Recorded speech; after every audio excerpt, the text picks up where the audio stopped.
موریتانیہ کشتی حادثے کی تحقیقات میں اہم پیش رفت، خاتون اسمگلر گرفتار۔ FIA ذرائع کے مطابق انسانی اسمگلر گینگ کی مبینہ رکن کو گرفتار کر لیا گیا اور خاتون سے تفتیش مکمل کرکے جوڈیشل کر دیا گیا۔ ذرائع نے بتایا ہے کہ ملزمہ نے تفتیش کے دوران اپنے اور بیٹوں کے انسانی اسمگلنگ میں ملوث ہونے کا اعتراف کیا۔ ملزمہ اپنے 3 بیٹوں کے ساتھ لوگوں کو بیرون ممالک بھیجنے کا کام کرتی تھی، جبکہ ملزمہ کا بیٹا خاور 10 افراد کو لے کر کیریئر کے طور پر سینیگال گیا۔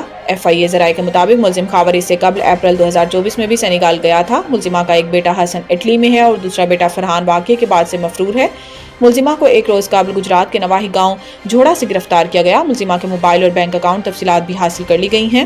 یاد رہے کہ جمعرات کو افریقی ملک موریتانیہ سے غیر قانونی طور پر اسپین جانے والوں کی کشتی کو حادثہ پیش آیا، جس کے نتیجے میں 44 پاکستانیوں سمیت 50 تارکین وطن ہلاک ہو گئے۔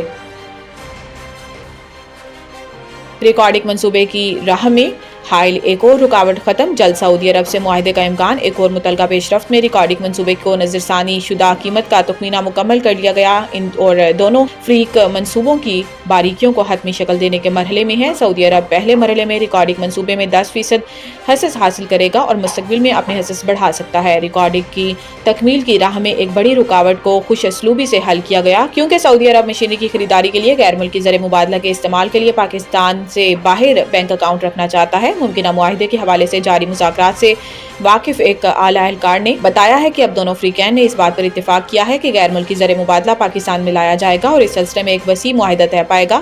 ریکارڈنگ مائننگ کمپنی RMDC کو بلوچستان کے لیے لیویز کی بھرتی اور ادائیگی کے طریقہ کار کی ذمہ داری دی گئی ہے۔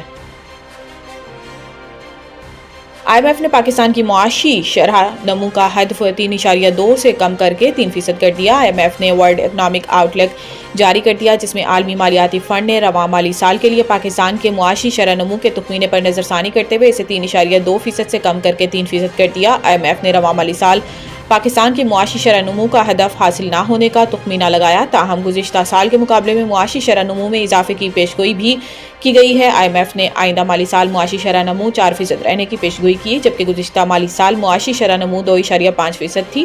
IMF کا کہنا ہے کہ رواں مالی سال پاکستان کی معاشی شرح نمو 3% رہنے کا امکان ہے، جبکہ پاکستان نے رواں مالی سال کے لیے معاشی شرح نمو کا ہدف 3.6% مقرر کر رکھا ہے۔ اکتوبر 2024 میں IMF نے رواں مالی سال کے لیے پاکستان کے معاشی شرح نمو کا تخمینہ 3.2% لگایا تھا۔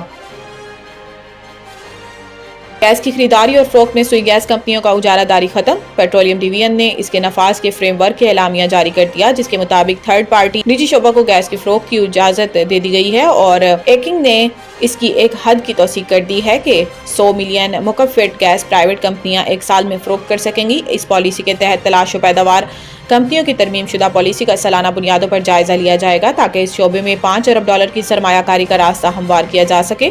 کونسل آف کامن انٹرسٹ 26 جنوری 2024 کو ترمیم شدہ 2012 کی پالیسی کی منظوری دے چکی ہے، تاکہ تلاش و پیداوار کی کمپنیوں کا حق ہوگا کہ وہ اپنی پائپ لائن کا 35% حصہ تھرڈ پارٹی کو فروخت کر سکیں، جس کے پاس اوگرا لائسنس ہوگا۔